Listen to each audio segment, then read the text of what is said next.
The Roar Lions Roar Big Ten Power Rankings are back with some very familiar faces at the bottom of the board. Rutgers, Illinois, and Indiana are all coming off of losses, though the voting was pretty harsh towards an Indiana team that played solid defense against Penn State. The Cornhuskers, despite winning, don't move up much since, well, they only beat Illinois. But beating anyone is a good thing for Nebraska right now, so it's hard to be too picky. Still, with the date against the 9th-ranked Badgers coming up, the good vibes may be coming to an end for the Cornhuskers. Moving ahead, we have a solid but pretty confusing middle of the pack in the conference. Purdue stayed put after the bye week, but everyone else here made a move of some sort. Northwestern moves down in the rankings this week, despite a pretty solid performance against Wisconsin and a valiant comeback effort at that. But with so much clogging in the middle of the conference, it's hard to justify moving the Wildcats up or even keeping them staying put. Minnesota gets docked a few votes this week after failing to defeat the Terrapins and a third-string quarterback, while Maryland themselves now sits just outside the top 5. As long as that running game goes, this is a dangerous team. Moving on to the top 5, we find Michigan State claiming the number 5 position.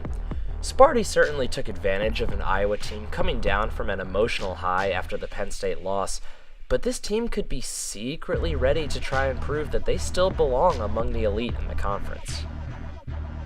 Despite the bye week, ranking just ahead of Michigan State is Big Brother Michigan.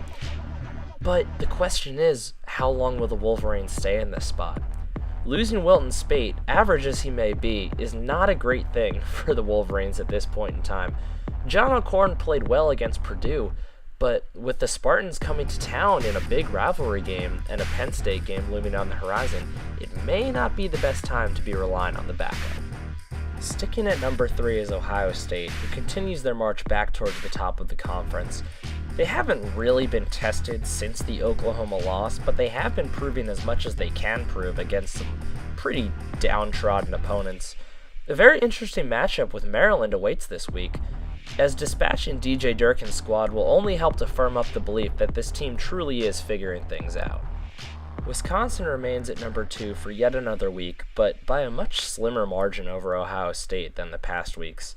The Badgers were far from comfortable against Northwestern this weekend, but still managed to come away with a 9-point victory. This won't be the last test that this team faces, though the schedule is still very soft.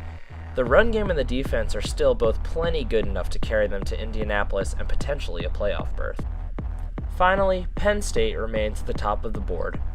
Dominant performances from the defense and the special teams units outshone what was secretly not a great performance by this offense's standards, and they're going to have to start to figure out how to get back to their high-scoring ways with some big games against Michigan and Ohio State coming up, not to mention a noon date with Northwestern this upcoming weekend.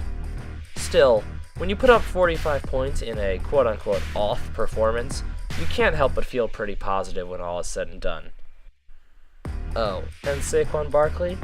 Yep, he's still there, throwing for touchdowns, bringing back kicks for touchdowns, and doing everything else to torment every single team he faces.